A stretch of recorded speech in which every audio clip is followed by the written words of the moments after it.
आज ही Doubtnut app download करें। Doubtnut पर अपने सभी गणित, रसायन विज्ञान, भौतिक विज्ञान और जीव विज्ञान के डाउट्स का करो सफाया। बस प्रश्न की फोटो खींचो, एक ही प्रश्न को क्रॉप करो और तुरंत वीडियो सोल्यूशन पाओ। अभी डाउनलोड करें। नमस्कार दोस्तों, आज हमारे पास एक उपसर संयोजक यौगिक का आयन दिया गया है जिसमें हमें अयुग्मित इलेक्ट्रॉनों की संख्या ज्ञात करना है। ठीक है, इसमें 4 विकल्प दिए गए हैं। तो सबसे पहले हम लोग ये जो उपसर संयोजक यौगिक का आयन है उसमें क्रोमियम जो उपस्थित है उसकी ऑक्सीकरण संख्या निकाल लेते हैं। तो मान लेते हैं क्रोमियम की ऑक्सीकरण संख्या यक्स है। ठीक है, क्रोमियम की ऑक्सीकरण संख्या यक्स है। ठीक है, तो यक्स धन यहाँ 6 H2O है, तो 6 गुणे H2O की ऑक्सीकरण संख्या।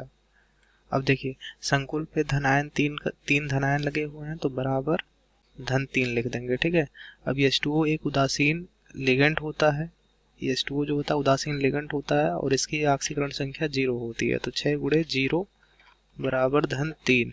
ठीक है, तो यक्स बराबर आ जाएगा धन 3, यानी क्रोमियम की ऑक्सीकरण संख्या हमारा आ गया धन 3।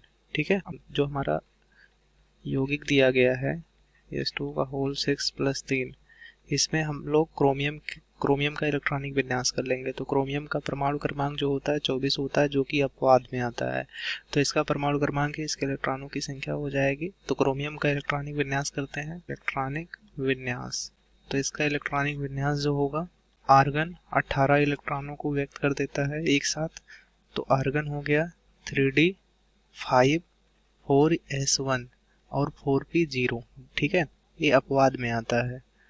तो अब हम लोग क्रोमियम +3 का इलेक्ट्रॉनिक विन्यास कर लेते हैं। तो सबसे पहले यस से 1 इलेक्ट्रॉन निकलेगा और यहाँ से डी में से 2 इलेक्ट्रॉन निकल जाएगा। तो डी के पास 3 ही बचे और यस 4s कक्षक में कोई भी इलेक्ट्रॉन नहीं बचे और 4p कक्षक में तो इलेक्ट्रॉन थे ही नहीं। ठीक है, तो हम लोग इसको डी उपकोष में रखते हैं। तो डी कक्षक में रखते हैं। डी उपकोष में टोटल 5 कक्षक होते हैं। यस उपकोष में 1 कक्षक होता है और पी उपकोष में 3 कक्षक होते हैं। तो इसमें तो कोई इलेक्ट्रॉन नहीं है, ना ही 4p कक्षक में कोई इलेक्ट्रॉन है। 3d कक्षक में हमारे 3 इलेक्ट्रॉन हैं। तो एक इलेक्ट्रॉन पहले हुंड के नियमानुसार एक इलेक्ट्रॉन भरे जाएंगे। ठीक है, तो भर दिए। अब यहाँ देखिए, यहाँ जो है क्रोमियम H2O का होल 6 धन 3 में H2O जो होता है दुर्बल लिगेंड है। ठीक है, तो यह इलेक्ट्रॉनों का युग्मन नहीं करा पाता है, दुर्बल लिगेंड है, यह इलेक्ट्रॉनों का युग्मन नहीं करा पाएगा। ठीक है, यह इलेक्ट्रॉनों का युग्मन, क्योंकि यह कैसा लिगेंड है, दुर्बल लिगेंड है।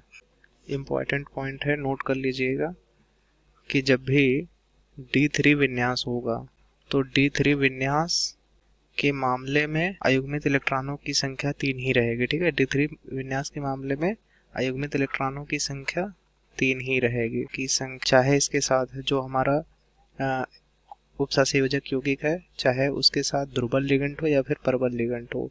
प्रबल लिगेंड रहेगा तब भी यह 3 ही रहेगा इसकी संख्या। ठीक है, D3 विन्यास के मामले में अयुग्मित इलेक्ट्रॉनों की संख्या 3 ही रहेगी, चाहे लिगेंड दुर्बल हो या प्रबल, उससे कोई फर्क नहीं पड़ता है।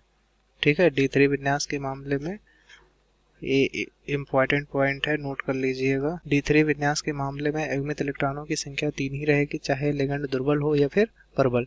तो यहाँ पर अयुग्मित इलेक्ट्रॉनों की संख्या कितनी है, 3 है। अतः अयुग्मित इलेक्ट्रॉनों की संख्या 3 होगी। ठीक है, तो हमारा आंसर क्या आएगा, 3 आएगा इसका। तो ये जो उपसंयोजक यौगिक दिया गया है, यानी आयन दिया गया है, उसमें अयुग्मित इलेक्ट्रॉनों की संख्या जो है 3 होगी। तो हम अपने विकल्प में देखते हैं 3 कहाँ पर है, दूसरा विकल्प है 3।